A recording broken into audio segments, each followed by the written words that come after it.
Bonjour à toutes et à tous et bienvenue sur Grand Lille TV, nouvelle édition du Rendez-vous de l'Écho. Aujourd'hui, nous accueillons Bruno Delcamp. Bonjour. Bonjour. Alors, vous êtes fondateur de SOS Entrepreneurs. Vous êtes déjà venu il y a plusieurs mois de cela sur ce plateau pour évoquer cette association qui aide en fait les chefs d'entreprise qui pourraient être en difficulté à s'en sortir. Vraiment, précisez-nous quand même un peu le concept. Bon, SOS Entrepreneurs, c'est une boîte de sauvetage. Lorsqu'un chef d'entreprise de PME rencontre des difficultés, il perd souvent un grand discernement et il a besoin de pouvoir appeler quelqu'un dans la confidentialité pour trouver des solutions. Parce que si on en parle à son banquier, on risque de perdre ses crédits. Si on en parle à ses fournisseurs, on risque de les perdre également. Et si on en parle à ses clients, on va leur faire peur. Donc il s'agit de pouvoir avoir des conseils, de pouvoir s'ouvrir de ces problématiques vis-à-vis d'une équipe de professionnels qui savent comment utiliser la loi de sauvegarde pour trouver des solutions de sortie pour l'entreprise. Parce que le problème, ou l'un des problèmes en l'occurrence, c'est une certaine omerta qu'il y a dans ce milieu quand on a des difficultés, en tout cas une solitude du chef d'entreprise.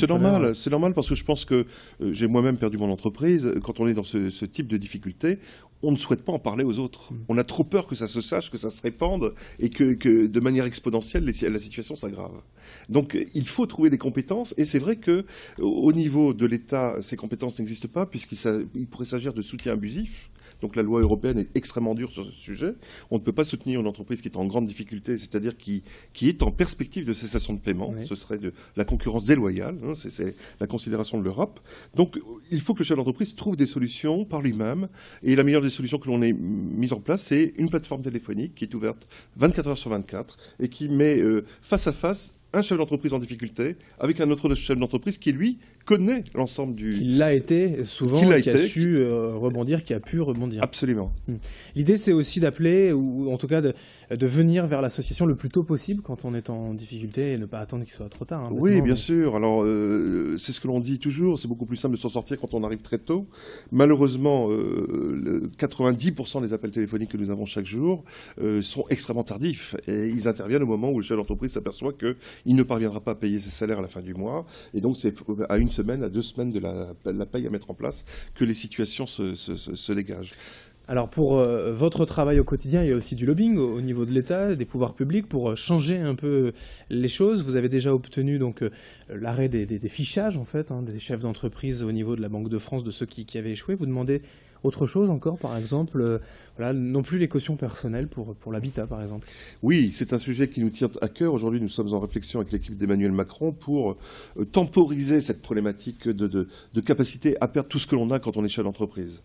Les cautions bancaires qui sont prises systématiquement lorsque l'on veut chercher de l'argent pour investir dans son entreprise, eh bien, aujourd'hui, on va voir une banque. La banque veut bien prêter, mais elle met en caution vos propres biens jusqu'à votre maison.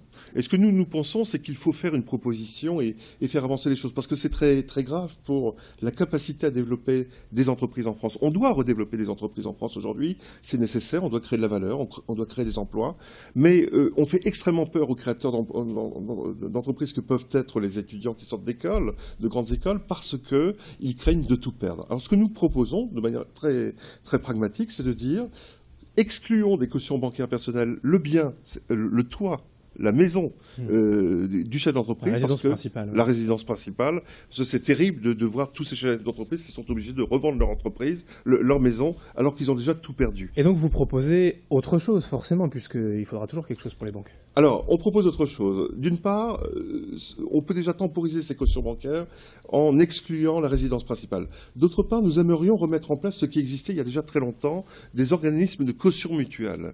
Ces organismes de caution mutuelle permettraient, par exemple, aux banques de prêter au chef d'entreprise 100 000, 200 000 euros.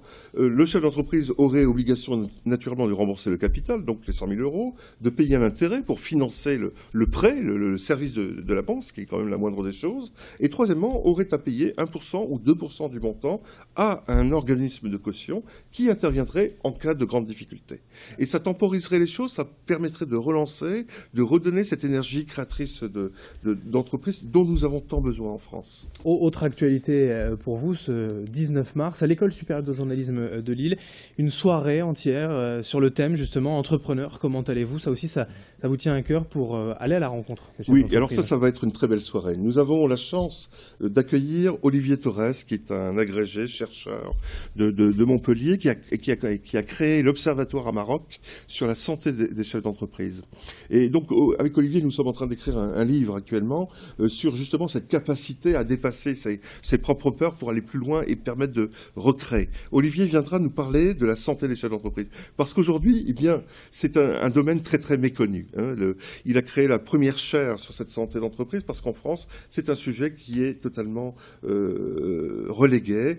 Et c'est très important de voir un petit peu ce qui fait cette pépite du chef d'entreprise qui lui permettent de créer, qui lui permettent de prendre ses risques pour parvenir à cette facilité d'avoir une entreprise qui fonctionne. Et Olivier sera là pour ça. D'autres conférences, débats, tables rondes, des expositions aussi à prévoir? Oui, nous avons le Curio Bori, qui est un chef d'entreprise qui a perdu son entreprise en 2011, qui a tout perdu naturellement, et qui avait un art en lui-même, c'était la photographie. Et il a créé toute une œuvre photographique sur les difficultés qu'un chef d'entreprise peut rencontrer en période de crise. Donc là, c'était la crise de 2008. Et il va nous faire une exposition absolument magnifique. Il a tout mis dans un livre et qu'il va nous exposer lors de cette soirée à partir de 18h15 à l'École supérieure de journalisme. Et c'est une œuvre tout à fait extraordinaire. Voilà, ce 19 mars, donc, soirée donc, pour les entrepreneurs, avec cette question, comment allez-vous?